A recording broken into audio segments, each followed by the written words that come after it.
What's going on, Assassins? It's Darkstrider, and we are ending the Taco Tuesday Trifecta with Assassin's Creed Origins. Now, we start off with Sobek as our normal mode god. I tell you guys all the time, you can start these fights at level 40. However, if you are a level or two under and you're pretty skilled, you will be able to handle this with no problem. What you need to understand, though, is that Sobek will be level 40 if you're level 38 or 39, and afterwards, if you keep leveling, especially if you have the DLCs, he will also follow you level for level.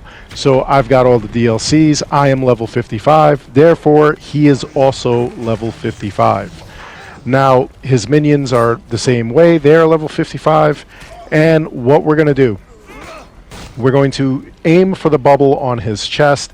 We are going to run around this arena. We're going to avoid the red circle that is closest to him because you will take damage, and you are going to avoid the yellow circle that is far away because if you get too far outside, you will end up resetting the entire battle and have to do this all over again. As you're circling around, you're hitting his chest with arrows, and you're collecting a bunch of those bags that you see on the ground. Those will replenish some of your arrows so that you stay in the fight. Otherwise, you run out of arrows and you have a very big problem. At 75, 50, and 25% of his health, he will release those minions that will attack you. Make sure you get them because they are tethered to his health.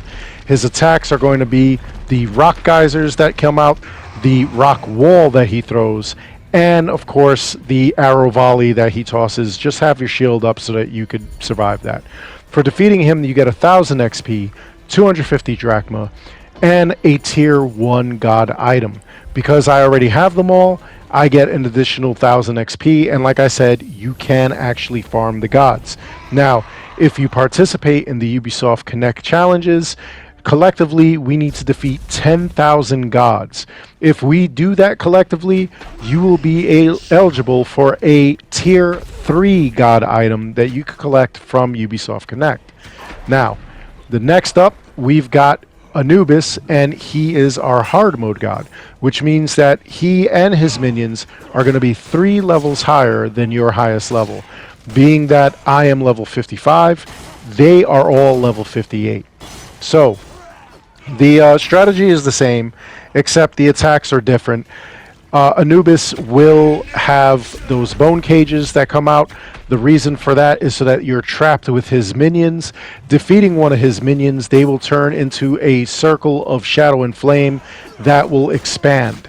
He also has a wall of shadow and flame that he'll throw, and he also has a pair of jackals that he'll send your way on fire. They head towards you, knock you down, do all kinds of damage to you. What you want to do in order to stay in this fight, in order to battle these gods, you want to make sure that you've got anything that is DOT, damage over time. Now, I have weapons, melee weapons, that are basically health on hit, health on crit. The same with my bow and arrow set.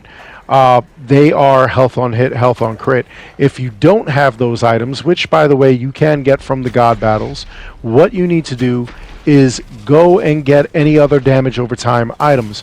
They do have things like poison on hit, poison on crit, bleeding on hit, bleeding on crit, and what you want to do is make sure that you get those items and just stick them. Like once you hit them with the arrow, or once you hit Anubis with the arrow, that causes him to bleed out or causes him to collect poison, slowly his health will start ticking away. And even though it may seem minor, it still helps out. Every little bit helps, and you want to make sure that you're constantly doing that. At around 10% of his health, he will give up and just completely die. That's all there is to that. Now, for defeating the hard mode god, you get 1000 XP, 250 drachma, and a tier 2 god item. And of course, I get another 1000 XP, which is kind of BS because they should give us more. It's a hard mode god. Anyway, in every major town, you will find Reda and his Nomad's Bazaar. Now, he will sell these carbon crystals, which will help you upgrade your gear later on in the game. I keep telling you not to buy these because you can find them all over the place. He'll also sell Heka chests, which is a way of gambling. If you buy a Heka chest, there's a chance you'll get a legendary or epic item. Legendary items are worth more and more valuable, more powerful than the epic items. At around 7 p.m. Eastern every night, he will give you a brand new daily quest. And all you have to do is go out there and complete the quest. So this one is going to be stolen goods, and it's one of those that we don't have to return to Reda. We just take out the enemy, and then after we do that, we get whatever item as well as the XP. So this one is a little bit tricky. We're going to visit some bandits, and if we're good, we'll be able to take these guys out with no problem. So here we go. I'm going to assassinate this guy. There we go. And then I'm going to work my way to the next guy. There it is. And then finally, I'm going to take out the guy who actually has the gear or whatever. Take him out, and there we go. I went unnoticed. So in doing that, I got a couple of drachma. I got 1,500 XP. And what did I get as far as the Heka chest? Okay, an epic item, and I'll just sell this off to Reda when I get around to him. Anyway, that's all there is for this video. I hope you enjoyed it. Please make sure you like and subscribe. It helps this channel out an awful lot. As always, I want to thank each and every one of you for watching, and until next time, take care, be good, stay safe, take care of each other. I'll see you all in the next one.